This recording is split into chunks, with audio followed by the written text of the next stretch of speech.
کیا خواتین کا چوڑی پہننا فرض ہے؟ لڑکیوں کا چوڑی پہننا کیسا ہے، فرض یا مستحب؟ کیونکہ جماعت میں جو عورتیں آتی ہیں ان کا کہنا ہے کہ جو لڑکیاں چوڑی نہیں پہنتی ان کے ہاتھ کا کھانا پینا جائز نہیں۔ احمد صاحب ممبئی سے۔ دیکھو، لڑکیوں کا چوڑیاں پہننا افضل ہے، بہتر ہے، کیونکہ شریعت یہ چاہتی ہے کہ عورت عورت بن کے رہے، مرد مرد بن کے رہے۔ تبھی نبی صلی اللہ علیہ وسلم نے مردوں کو عورتوں کی مشابہت سے، عورتوں کو مردوں کی مشابہت سے منع کیا۔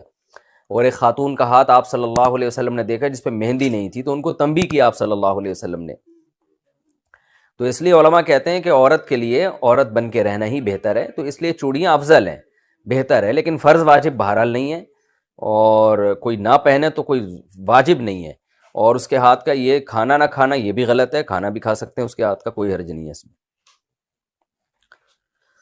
خاندان میں نظروں کی حفاظت کا کیا حکم ہے؟ ہمارے ہاں جب مہمان آتے ہیں یا ہم کہیں جاتے ہیں تو نامحرم خواتین بے پردہ ہوتی ہیں، وہ سامنے آ کر بیٹھ جاتی ہیں۔ والدین اصرار کرتے ہیں کہ ان سے ملاقات کرو، اگر ہم مسکرا کر بات نہ کریں یا بے تکلف ہو کر بات نہ کریں اور نظر کی حفاظت کریں تو اسے بد اخلاقی سمجھا جاتا ہے اور رشتہ داروں کے ناراض ہونے کا خدشہ ہوتا ہے۔ ایسے میں ہم گناہ سے کیسے بچیں؟ حارث صاحب۔ دیکھیں، رشتہ داروں میں جو جوان لڑکیاں اگر آپ سے پردہ نہیں کرتی تو وہ گناہ گار ہوں گی۔ پردہ کرنا عورت پہ فرض ہے، مرد پہ نہیں ہے۔ آپ اپنی خالہ سے، پھوپھی سے، رشتہ داروں سے ملنے کے لیے جاتے ہیں تو اگر ان کی بیٹیاں ہیں، کزنیں ہیں یا اور رشتہ دار خواتین آپ کے سامنے آ کے بیٹھ جاتی ہیں تو یہ ان کو شریعت گناہ گار کر رہی ہے۔ آپ نے کام کیا کرنا ہے؟ آپ نے ہنسی مذاق بے تکلف ہو کے نہیں کرنا ان کے ساتھ، اور جتنا آسانی سے آپ کے لیے ممکن ہو نظر کی حفاظت کرنی ہے آپ نے۔ لیکن آپ نے یہ نہیں کرنا کہ اب آپ اس چکر میں بیٹھ گئے کہ جی اب لڑکیوں کی محفل لگی ہوئی ہے تو چلو اس کو اور تول دو۔ آپ گئے تھے اپنی خالہ سے ملنے تو فوکس انہی کو کریں آپ۔ پھر بھی وہ آ کے بیٹھ جاتی ہیں تو ظاہر ہے وہ تو ان کی غلطی ہے نا، وہ آپ کی غلطی نہیں ہے۔ پردہ عورت پہ فرض ہے، مرد پہ نہیں فرض ہے۔ مرد پہ یہ ہے کہ خام خواہ میں لڑکیوں میں گھسنے کی، جیسے وہ ہم بچپن میں ہوتا ہے نا، لڑکیوں میں لڑکا گھوں کھاتا۔ اب پہلے ہمارے زمانے میں بچپن میں تو ایسا ہی ہوتا تھا کہ وہ لڑکیوں کا شادی بیاہ میں تمبو الگ ہوتا تھا، لڑکوں کا الگ ہوتا تھا، تو کوئی لڑکا ادھر سے گھس کے لڑکیوں میں گھستا تھا تو ہم تو مذاق اڑاتے تھے، لڑکیوں میں لڑکا گھوں کھاتا۔ تو آپ خام خواہ میں لیڈیز ڈپارٹمنٹ میں کہیں زنانیاں بیٹھی ہوئی ہیں اس میں گھسنے کی کوشش نہ کریں، یہ مرد کے مردانگی کے بھی خلاف ہے اور یہ بہت ہی بیہودہ حرکت ہے۔ لیکن یہ کہ آپ عام محفل میں بیٹھے ہو، اس میں اگر آپ کی رشتہ دار خواتین آ کے بیٹھ جاتی ہیں تو آپ نہیں بیٹھے، بیٹھی تو وہ ہیں، تو آپ بس یہ احتیاط کریں کہ حتی الامکان نظر کی حفاظت کریں، اور کوئی ضرورت کی بات وہ پوچھ رہی ہیں تو آپ بتا بھی سکتے ہیں، اور پھر تھوڑا ریزرو رہیں آپ۔ عورت کو خود اندازہ ہو جاتا ہے یہ بندہ ریزرو ہے۔ پھر بھی اگر بد اخلاقی کا تانا آپ کو لگتا ہے تو آپ بد اخلاقی کے تانے پہ پریشان نہ ہو، اور اس میں آپ گناہ گار نہیں ہوں گے، چاہے والدین آپ کے ناراض ہی کیوں نہ ہو جائیں، ٹھیک ہے نا، آپ گناہ گار نہیں ہوں گے۔ اور کوشش کریں پھر اس میں کوئی جو جتنی دیر ضروری آپ کا بیٹھنا ہو اتنا بیٹھیں، اس کے بعد اٹھ کے پتلی گلی سے آپ نکل لیں۔ زیادہ ٹائم ایسی مجلس میں آپ نہ گزاریں، کیونکہ آپ گئے اپنے ماموں سے ملنے، چاچا سے ملنے اور لوگوں سے ملنے، تو جتنی دیر کے لیے آپ گئے تھے اتنی دیر بیٹھیں اور پتلی گلی سے آپ نکل کے آ جائیں۔ لڑکیوں کی وجہ سے وہاں محفل میں زیادہ دیر نہ بیٹھیں آپ۔ بسم اللہ الرحمن الرحیم۔ عورت کا گھر میں ٹائٹس یا پینٹ پہن کر رہنا۔ کیا گھر میں عورت پینٹ یا ٹائٹس پہن سکتی ہے؟ گھر میں ہم علیحدہ رہتے ہیں، بچوں کے علاوہ کسی غیر مرد کا آنا جانا نہیں ہے، تو میں یا میری بیٹی پینٹ یا ٹائٹس پہن کر رہ سکتے ہیں اور اس حالت میں نماز پڑھ سکتے ہیں، جبکہ میرے شوہر کو ایسے کپڑے پہننا پسند ہیں، البتہ باہر جاتے ہوئے نقاب کرتی ہوں۔ دیکھیے، مسلمان عورت کا ہمیشہ سے جو لباس رہا ہے نا، وہ ڈھیلے ڈھالے کپڑے رہا ہے۔ یہ جو ٹائٹس وغیرہ ہماری خواتین نے پہننا شروع کی ہیں، یہ ویسٹرن کلچر ہے، غیر مسلموں کا ڈریس ہے۔ ان کے ہاں مذہبی پابندیاں نہیں ہوتی، آزاد ہوتے ہیں، بلکہ خود ڈریس کے معاملے میں ہی وہ آزاد ہیں کہ پہنے یا ادھورے لباس پہنے، ان کی مرضی ہے۔ تو مسلمانوں کا جو کلچر ہمیشہ سے رہا ہے وہ ڈھیلے ڈھالے کپڑے، خاص طور پر عورت کے بارے میں تو بہت زیادہ حیا کی تعلیم ہے اسلام میں۔ تو اس لیے وہ ڈریسنگ جو مغربی دنیا سے آ رہی ہے، ہماری مسلمان عورت کو اس سے اجتناب کرنا چاہیے۔ انسان کے ڈریس کا نا اس کے ذہن پر بہت بڑا اثر پڑتا ہے۔ تو آپ نے بتایا کہ گھر میں کوئی غیر مرد نہیں ہوتا، ٹھیک ہے، غیر مرد گھر میں نہیں ہوتا تو لیکن بچے تو ہوتے ہیں نا، تو بیٹیاں تو ہوتی ہیں، تو بیٹیاں ماں سے پھر وہ ڈریسنگ سیکھتی ہیں۔ جب غیر مرد نہیں ہے تو پردے کے وہ احکام نہیں ہیں، تو بے پردگی کا تو کوئی گناہ نہیں ہوگا، لیکن یہ کہ وہ بچیاں سیکھیں گی نا وہ ڈریس، تو کیوں اپنی بچیوں کو ایسے ڈریس سکھائے جا رہے ہیں جو اسلامی تعلیمات کے سے میچ نہیں کرتے. یعنی میں نہیں کہہ رہا کہ وہ کوئی خاتون اگر پینٹ پہنتی ہیں اور اوپر اگر اس کے شرٹ بھی ہو نا، ذرا لمبی شرٹ ہو، تو وہ حرام تو نہیں عمل کہلائے گا یہ، کیونکہ اوپر لمبی شرٹ ہے. جیسے نماز میں ہم نے دیکھا ہے بعض مرد پینٹ پہنتے ہیں، اس کے اوپر تھوڑی شرٹ نیچے لمبی ہوتی ہے، تو اس میں ایسا نہیں ہوتا کہ وہ سطر کے آزاد نمایاں ہو رہے ہوں. تو اس لیے اگر کوئی خاتون اوپر شرٹ پہن لیتی ہیں جو ذرا لمبی شرٹ ہو، یا قمیص پہن لیتی ہیں، تو وہ ٹھیک ہے، کیونکہ پردہ ہو جاتا ہے مکمل، بشرطے کہ شرٹ بھی ذرا ڈھیلی ڈھالی ہو. لیکن یہ کہ بہرحال حیا کے مطابق نہیں ہے. یعنی جیسے حیا کا جو تقاضا ہے وہ یہی ہے کہ عورت وہی ڈریسنگ پہنے جو مسلمانوں کی ڈریسنگ، مسلمان عورتوں کی ہمیشہ سے ایک ڈریسنگ چلی آ رہی ہے، ڈھیلے ڈھالے کپڑے پہنے وہ. تو اس لیے آپ کو میں مشورہ دوں گا، قطع نظر اس سے کہ حلال و حرام کیا ہے، گنجائش تو دی جا سکتی ہے. اگر میں نے بتایا جیسے پینٹ کے اوپر ایک کرتا پہن لے خاتون، تھوڑا سا لمبا کرتا ہو، تو گنجائش تو ہے، لیکن ایسی ڈریسنگ کو فروغ نہیں دینا چاہیے. اور خاص طور پہ اپنے بچوں کو حیا سکھانی چاہیے، بیٹیوں کو. تو حیا ختم ہونے سے بڑے مسائل کھڑے ہو جاتے ہیں فیوچر میں. تو اس لیے میں آپ کو یہی دوں گا کہ شریعت کی روشنی میں ترغیب اسی کی ہے کہ آپ ایسا ڈریس نہ پہنیں. رہا مسئلہ یہ کہ شوہر کو ایسی ڈریسنگ پسند ہے تو ٹھیک ہے، شوہر میاں بیوی کا جو پرسنل معاملات ہوتے ہیں تو وہ بند کمرے میں ہی ہونے چاہیے. بچوں کے سامنے ایسا ڈریس پہننا وہ بہرحال مناسب نہیں ہے. اگر بچے بھی گھر میں نہ ہوتے، آپ بالکل اکیلی ہوتی ہیں، میاں ہوتے، تو پھر تو ظاہر ہے میاں بیوی کا تو کوئی پردہ ہی اللہ نے نہیں رکھا، تو وہ تو جو مرضی لباس پہنے ان کی مرضی ہے. لیکن یہ کہ اس طرح جب بچے گھر میں موجود ہیں، بیٹیاں گھر میں موجود ہیں، تو پھر ایسے لباس سے احتراز کرنے چاہیے جو حیا کے خلاف ہو، یا حیا کے خلاف تو نہ ہو لیکن حیا کے معیار پر پورا نہ اترتا ہو. تو اس طرح کے لباس سے عورت کو، مسلمان عورت کو اوائڈ کرنا چاہیے، پرہیز کرنا چاہیے. امام لیث رحمہ اللہ فرماتے ہیں الحدیث مضلۃ الا لاہلھا، حدیث سراسر گمراہی ہے سوائے ان لوگوں کے لیے جو اس کے سمجھنے کے اہل ہیں. فرمایا لولا اعان اللہ بمالک، اگر اللہ ہمیں امام مالک، وہ تابعی نہیں تھے، سوری امام لیث تبع تابعی نہیں، بھل خیر القرون میں آتے ہیں، بہت بڑے فقیہ مجتہد تھے، محدث تھے. فرماتے ہیں لولا اعاننا اللہ بمالک، اگر اللہ امام مالک کے ذریعے ہماری مدد نہ کرتا حدیث سمجھنے میں، ہم گمراہ ہو جاتے، تباہ ہو جاتے. تو یہ بات خود قرآن سے ثابت ہے کہ قرآن میں مسائل کا باب ہر ایک کی سمجھ میں نہیں آئے گا. اس کی ایک مثال دے کے میں اصل بات کی طرف آتا ہوں. وہ آپ نے پکڑی، میں تو بھول گیا وہ کیا تھا، گچی پکڑ کے رکھی ہوئی ہے نا آپ نے، جو واقعہ بتا رہا تھا. قرآن مجید میں آیت نازل ہوئی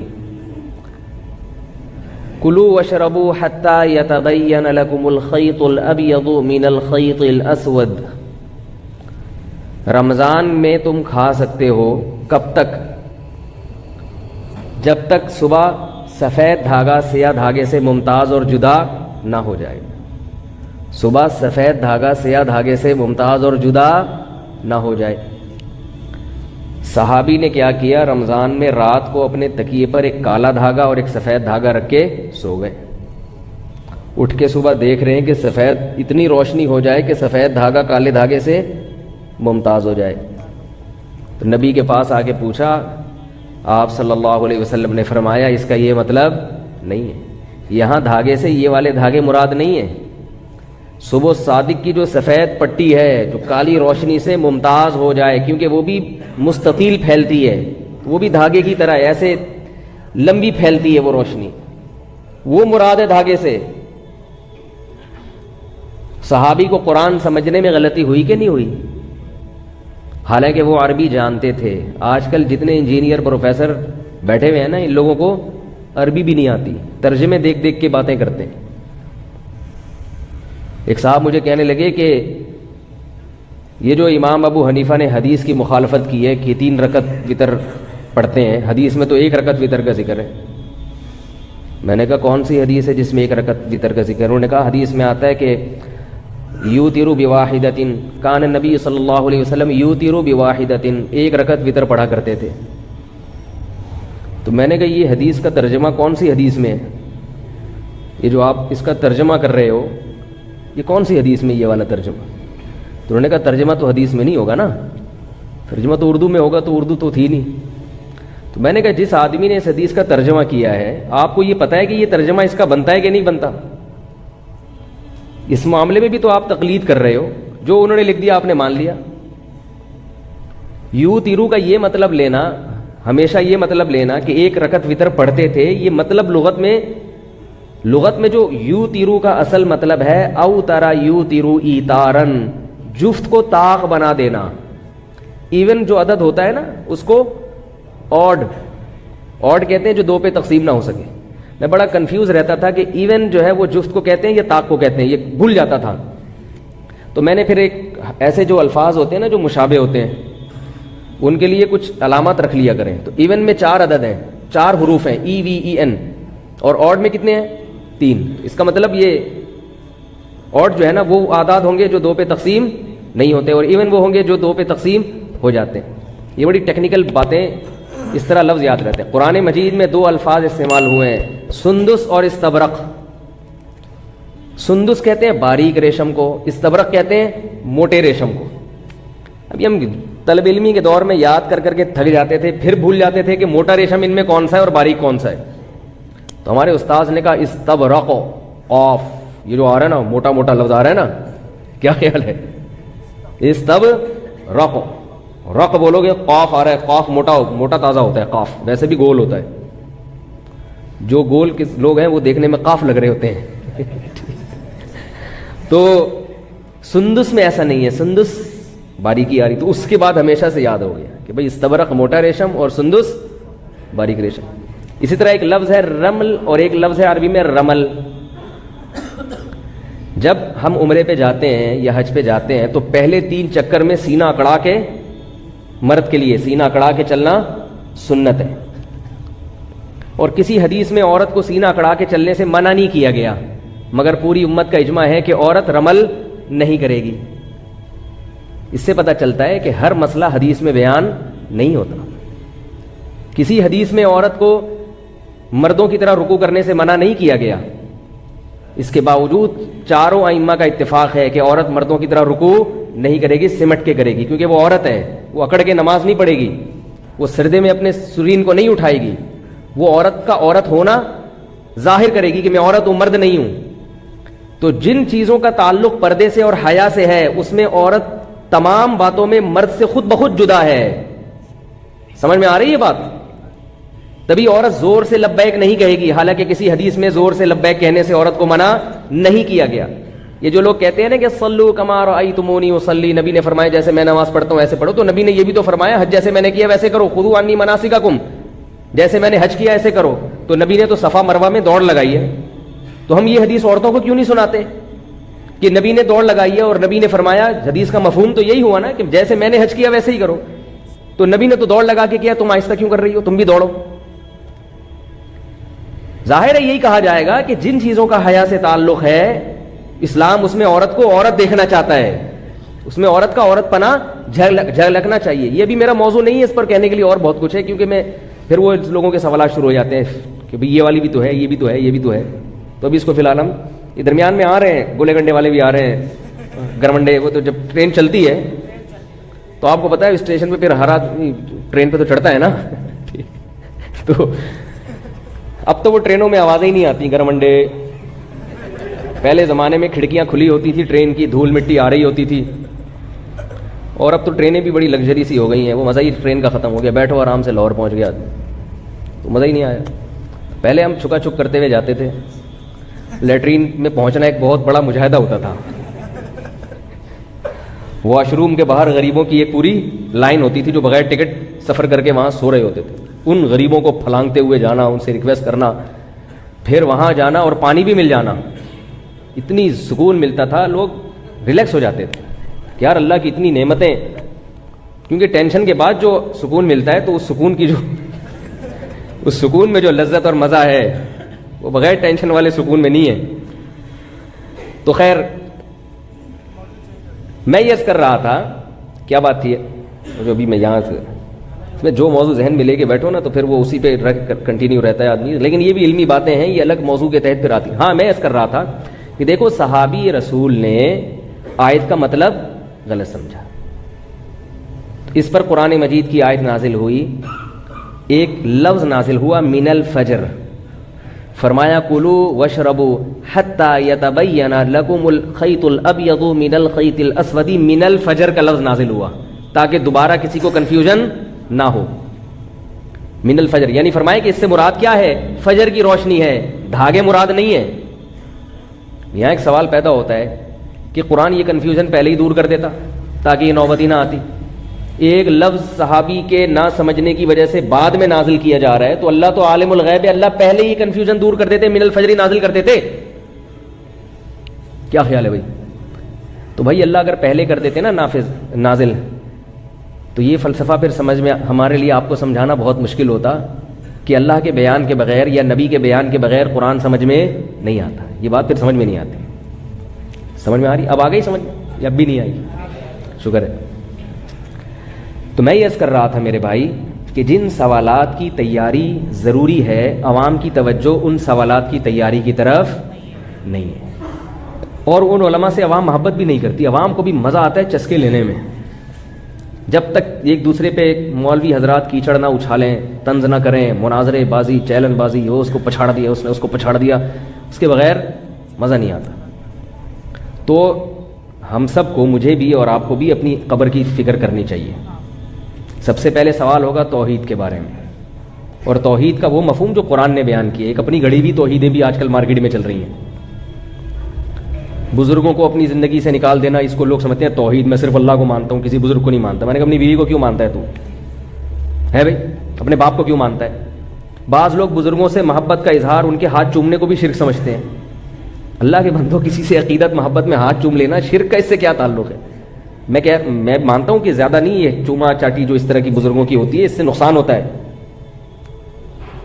اول تو کوئی بزرگ ہوتا بھی نہیں ہے، لوگ خام خواہ میں عقیدت میں ہاتھ پاؤں چومنا شروع کر دیتے ہیں. اس کے اعتدال ہر چیز میں اچھا ہے، لیکن اگر کوئی فرط محبت میں اپنے کسی بزرگ کے کبھی ہاتھ چوم لے، اس میں کوئی خرابی نہیں ہے، اس کا شرک سے کوئی تعلق نہیں ہے. عربوں میں رواج ہے نا، جب بھی ملتے ہیں ایک دوسرے کا ماتھا چومتے ہیں. یہ شرک ہو گیا. یہ جیسے ماتھا چومنے سے مشرک نہیں بن جاتا، ایسے ہاتھ چومنے سے بھی مشرک نہیں بن جاتا. اس کو بھی شرک ہے. یہ بعض لوگ تعویذ کو شرک کہہ دیتے ہیں. ایک صاحب مجھے کہنے لگے تعویذ شرک ہے. میں نے کہا تعویذ میں یا اللہ مدد لکھ کے گلے میں لٹکا دیا، یہ شرک کہاں سے ہو گیا اللہ کے بندو؟ تو کہنے لگے یہ شرک کا ذریعہ ہے. میں نے کہا جو چیز جس چیز کا ذریعہ ہوتی ہے وہ چیز نہیں ہوتی. حیدرآباد جانے کا ذریعہ سڑک ہے نا. کراچی سے جب حیدرآباد جائیں تو کس ذریعے سے جائیں گے؟ سڑک سے. تو کیا سڑک حیدرآباد ہے؟ تو جب کسی چیز کو شرک کا ذریعہ کہہ دیا تو یہ آپ نے کہہ دیا کہ وہ شرک بہرحال نہیں ہے. ہاں ذریعے پر بات ہو سکتی ہے، ذریعے پر بات ہو سکتی ہے. تبھی میں بھی تعویذ گنڈوں کا قائل نہیں ہوں، جائز سمجھتا ہوں، مگر میں سمجھتا ہوں اس زمانے میں اس سے اجتناب ضروری ہے، کیونکہ لوگوں کے عقائد خراب ہیں. عامل لوگ تعویذ گنڈوں کے نام پہ الو بناتے ہیں اور یہ چیزیں انسان کو وہمی بناتے ہیں، بالآخر شرک تک لے کے جاتی ہیں یہ چیزیں. اس لیے الحمدللہ میں اپنے بچوں کے گلے میں کبھی تعویذ نہیں لٹکاتا. لیکن اگر کسی عالم نے جائز تعویذ لٹکایا ہوا ہے، اس پہ قرآن کی آیت ہے، تو میں اس کو مشرک نہیں کہتا. البتہ اللہ کا بڑا فضل ہے، ہمارے باپ دادا میں یہ رواج ہی نہیں تھا تعویذ. ہمارے ابا نے کبھی نہیں رکھا تعویذ. بعض لوگ مزاج کے توحیدی ہوتے ہیں اور بعض مزاج کے بدعتی ہوتے ہیں. سمجھ میں آ رہی ہے بات؟ بعض لوگوں کو ان چیزوں سے طبی طور پر گھن آتی ہے. ہماری دادی اللہ تعالیٰ ان کی مغفرت فرمائے، حضرت مولانا عبد الرحیم رائے پوری رحمۃ اللہ علیہ سے بیعت تھیں. وہ کبھی یہ تیجے اور 40ویں کا کھانا نہیں کھاتی تھیں، حالانکہ ان کو نہیں پتا تھا کہ یہ بدعت ہے. وہ تو بیچاری گاؤں دیہات میں پلی، بیعت ہوئی، وہ تو صرف ان سے اصلاحی تعلق تھا، مسائل ان کو زیادہ معلوم نہیں تھے. لیکن کہیں بھی کسی میت کے گھر سے کھانا آتا تھا کبھی نہیں کھاتی تھی. کہتی مجھے مردوں کے کھانوں سے ویسے ہی گھن آتی. بات آ رہی؟ ان کو آپ کوئی دلائل سے نہیں قائل کر سکتے کہ یہ جائز ہے یا ناجائز ہے. وہ کہیں جائز ہوگا تمہارے لیے ہوگا، ٹھیک ہے نا. یہ مردوں کے کھانے ہمارے حلق سے نہیں اترتے. تھوڑی سی غیرت بھی کوئی چیز ہوتی ہے نا. کیا خیال ہے؟ تو یہ جو تعویذ گنڈے والے لوگ ہیں نا، جائز ہونے ایک الگ چیز ہے، مگر یہ تعویذ گنڈے والوں میں آپ کو توکل کبھی نظر نہیں آئے گا. یہ ہمیشہ ان پر اللہ کا کچھ ایسا عذاب آتا ہے کہ یہ ہمیشہ اسی پلیتوں میں لگے رہتے ہیں. انگوٹھے میں الگ دھاگا بندھا ہوگا، کالا سا پٹا گلے میں پڑا ہوگا، اور یہاں ایک کچھ باندھا ہوا ہوگا، اور پھر گھول کے بھی کچھ پی رہے ہوں گے صبح شام. ساری زندگی اسی میں. اللہ کا بڑا فضل ہے، ہمارے سارے کام اللہ دعاؤں سے پورے کر دیتا ہے. ہمارے بچے کبھی بیمار ہوں، ہم دعا مانگتے ہیں اللہ سے، الحمدللہ اللہ شفا دے دیتا ہے. ڈاکٹر سے علاج کراتے ہیں، ایک محلے کے ڈاکٹر ہیں، وہ سارے بچوں کے پورے رول نمبر کے حساب سے انہوں نے یاد کیے کون سا پیس ہے، یہ تیسرے نمبر والا پیس ہے. اللہ نظر سے بچائے. بس اتنا سورہ فلق سورہ ناس پڑھ لیتے ہیں, دم کر لیتے ہیں. مجھے بہت لوگوں نے کہا کہ آپ یوں کریں, آپ ایسا کریں, آپ عاملوں کے خلاف بہت بولتے ہیں, یہ کچھ کر دیں گے. میں نے کہا ان کا باپ بھی کچھ نہیں کر سکتا. کیا خیال ہے؟ ان سے تو ڈرو ہی نہیں. جن چڑیل بھوت سے جو عامل جو جن چڑیل بھوت سے دھمکی دیتے ہیں نا, اس سے تو ڈرو. شیر سے ڈر لو, گدھے سے بھی کبھی کبھار ڈر لگتا ہے, لات نہ مار دے. کتے سے ڈر لگتا ہے, میں اپنی بات کر رہا ہوں, کبھی کبھار مجھے کتے سے بھی ڈر لگتا ہے کہ یار کہیں حملہ ہی نہ کر دے. حتیٰ کہ کبھی کبھار بکرے سے بھی ڈر لگتا ہے کہ ٹکر نہ مار دے. اور بیوی سے تو سب مسلمانوں کو ڈر لگتا ہے. ہر چیز جو دنیا کے ڈراتی ہے, ہم بھی ڈرتے ہیں الحمدللہ. انسان ہے, ہم کوئی لوہے اور فولاد کے بنے ہوئے نہیں. اندھیرے سے بھی بعض دفعہ ڈر لگتا ہے. قبرستان میں آپ رات کو اندھیرے میں جا کے بیٹھو تو کتنا ہی بڑا فنٹر ہو, تھوڑا سا ڈر لگے گا. اللہ کا بڑا فضل ہے, میں کبھی عامل سے, چاہے دیوبندی ہو, چاہے کسی بزرگ کا خلیفہ ہو, چاہے اس کے ماتھے پہ تہجد کے نشانات ہوں, چاہے اس کو 100 بزرگوں سے خلافتیں ملی ہوئی ہوں, اپن نہیں مانتا بھائی, ہم نہیں مانتے. اس پہ میں بہت دلائل لے چکا ہوں, لیکن اگر کسی کو دلیل سمجھ میں نہیں آئے تو کانفیڈنس بھی ایک دلیل ہوتی ہے. کہ ایک آدمی ممبر پہ بیٹھ کے اتنی کانفیڈنس سے بات کر رہا ہے, اس کا مطلب کچھ بات میں دم ہے. کانفیڈنس بھی دلیل ہوتی ہے بعض دفعہ. حضرت ابو بکر نے حضرت عمر رضی اللہ تعالیٰ عنہ کا کسی رائے میں اختلاف ہوا تھا. حضرت عمر رضی اللہ تعالیٰ عنہ نے کہا کہ قرآن کو جمع کیا جائے. حضرت ابو بکر نے کہا جو کام نبی نے نہیں کیا میں وہ کیوں کروں, جو کام نبی نے نہیں کیا میں وہ کیوں کروں. حضرت عمر نے فرمایا آپ کو کرنا پڑے گا. اتنے بغیر دلیل کے حضرت عمر کانفیڈنس سے بات کرتے رہے, کرنا پڑے گا, ورنہ قرآن ضائع ہو جائے گا. ابو بکر فرما رہے ہیں کہ بھائی اگر ضائع ہونے کا خطرہ تھا تو نبی نے کیوں نہیں کیا یہ کام. حضرت عمر دلیل نہیں دے رہے, حضرت فرمایا نہیں کرنا پڑے گا ورنہ ضائع ہو جائے گا. اتنا زور سے اصرار کیا. ابو بکر فرماتے اللہ نے مجھے شرح صدر کر دیا کہ بھائی یہ عمر صحیح کہہ رہا ہے. بعض دفعہ دلیل نہیں ہوتی, بندے کا کانفیڈنس کام کرے.